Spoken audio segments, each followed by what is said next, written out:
It's hard to describe the indescribable, especially considering age and how it makes memories dim and inaccurate at times. I don't remember plot points.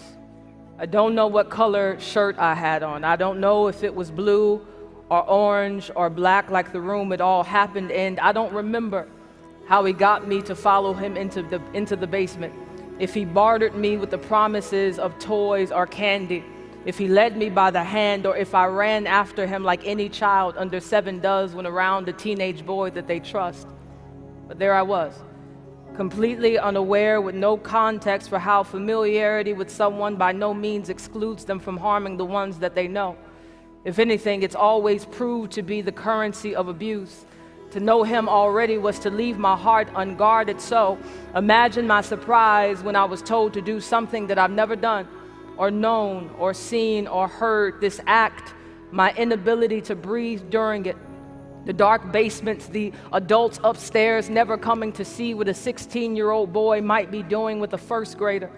My mother at work believing her baby to be safe, trusting that the people she left me in the care of would protect me as only she would. But there again is the contradiction of familiarity. You expect it and the people it describes, such as family or friends, to mean that they are trustworthy. You hope their nearness makes them that.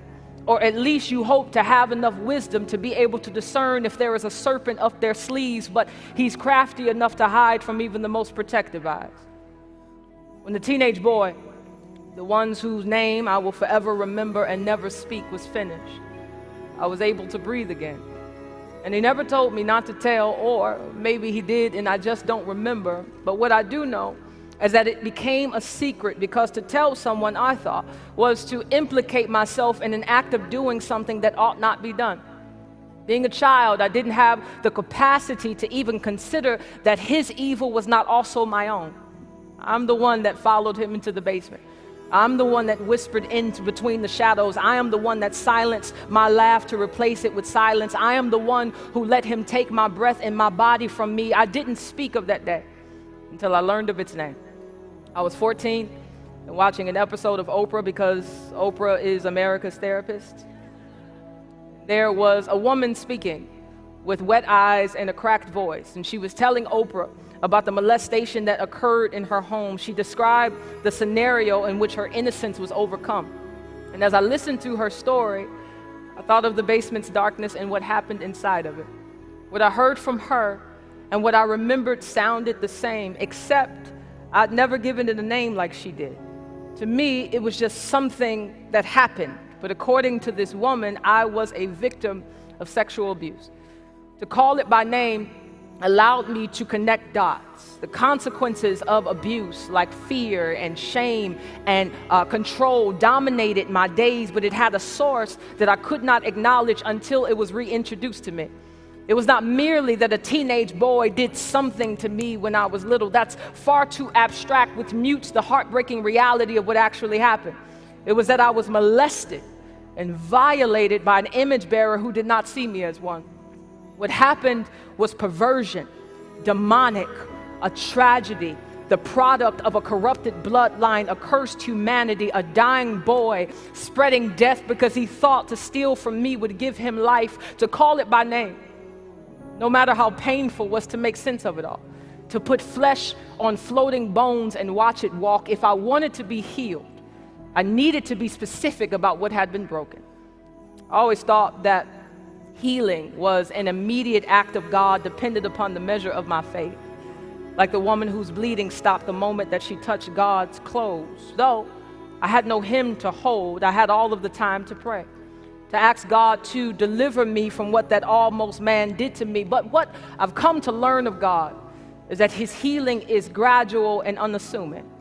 And it usually begins with the hard work and sometimes unintentional revelation that the trauma actually exists. Everything related to my molestation that needed to be healed had to be recognized first. It wasn't until my now husband began his pursuit of my heart that much of the unearthed pain surfaced. He liked me and I liked him. We followed each other on Twitter and liked each other's posts. But when we voiced our attractions for each other and he followed through, I shut down. I became hard, unfeeling, and for the life of me, I did not understand why. I wanted to love him freely. I wanted to let him hold me. I wanted to be vulnerable, but I couldn't. He wanted to lead me well, but complementarianism as it looks when lived was terrifying when I remembered what happened the last time I let a boy lead me. I learned my lesson on letting a man use my trust as food for his demons, and it made me hypervigilant.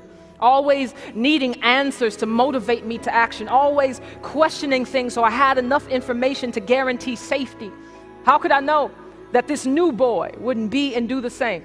That he actually wanted me and not just my body? What proof did I have that I'd be able to breathe when he was in the room and that I wouldn't have to hold my breath until he finished?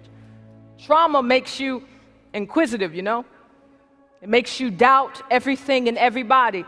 It makes you squint your eye at the familiar, rummage through your memories, and project what you've gathered onto anybody that might mimic it. It makes you afraid to be yourself, to be honest, to have faith in anything other than God and your own feeble attempts at self-preservation. It makes you jealous when you see people, other people, who only held their breath underwater and not in basements, so they have no fear of swimming in the dark. When you see a woman be held by their lover and they love it, they don't resist his affection for fear of what it might mean or do. They delight in his love and they tell him why. They don't see vulnerability as a threat but a gift. The sexually traumatized can only imagine a world where they don't have a ghost in their bedroom at all times. I cannot tell you how frustrated I still am, because it does not matter how much theology I have attained now, I am still affected by what happened to me then. Even though my mind does not remember all of the details, my body does. I am all of 30, and I still feel like a 7-year-old on most days. I am still so fearful of following anybody, anywhere. I have made a living out of showing people how to breathe, but here I am still holding my breath, still wondering if when I surface, there will be someone to say, Jackie, you will be okay. At this point, heaven is my ultimate hope of healing. It isn't that God is not healing me now, because he is. He is using my husband's patient love, my community's constant ear, and my therapist's insight to mend me, but I am not satisfied with that. And I don't believe that I have to be.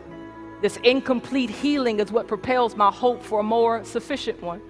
A healing that is not limited by space and time, a healing that isn't undone by what triggers me here. There in heaven is when I will be made whole, and not merely by faith, but tangibly. I will see it, I will feel it, I will know it. I won't need a sermon or a podcast or a conference to convince me. It will be an eternal reality, because there what is mortal will be swallowed up by life. This body, with all of its fear and shame, will be done anew. I will no longer have to force myself to think on whatever is good and pure. I will do it on its own accord. Whatever memories I will have, they won't have any control over me. They will remind me of Jesus and how he suffered too, how men made in his image did not recognize him as God.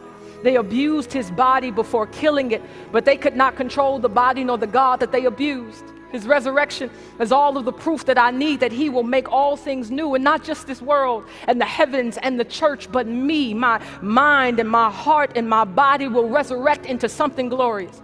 In heaven, I won't have to hide behind the delusion of strength to protect myself from pain. I will still be weak as all humans are, but I will be stronger than I have ever been.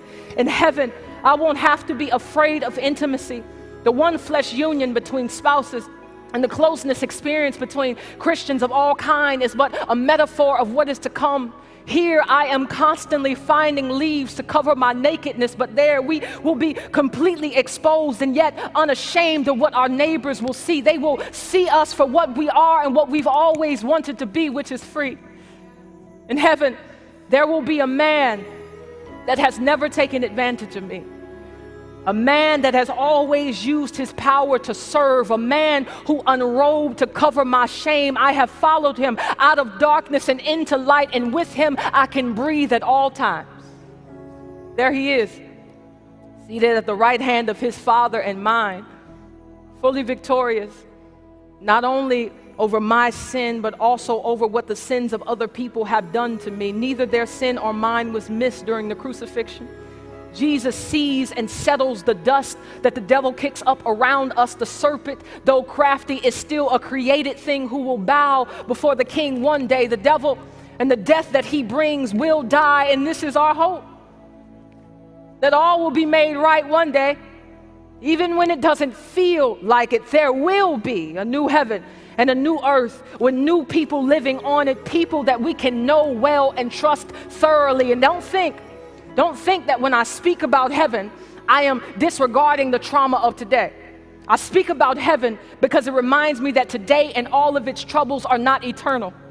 So I can be honest about my struggle without being cynical, and I can look forward to what is to come without being negligent. Jesus is healing me, and Jesus will heal me. It is a already and not yet reality that has made my days much brighter. Yes, it hurts still, but what has happened to me or us won't hurt forever. Trauma will not have the final say. Jesus will.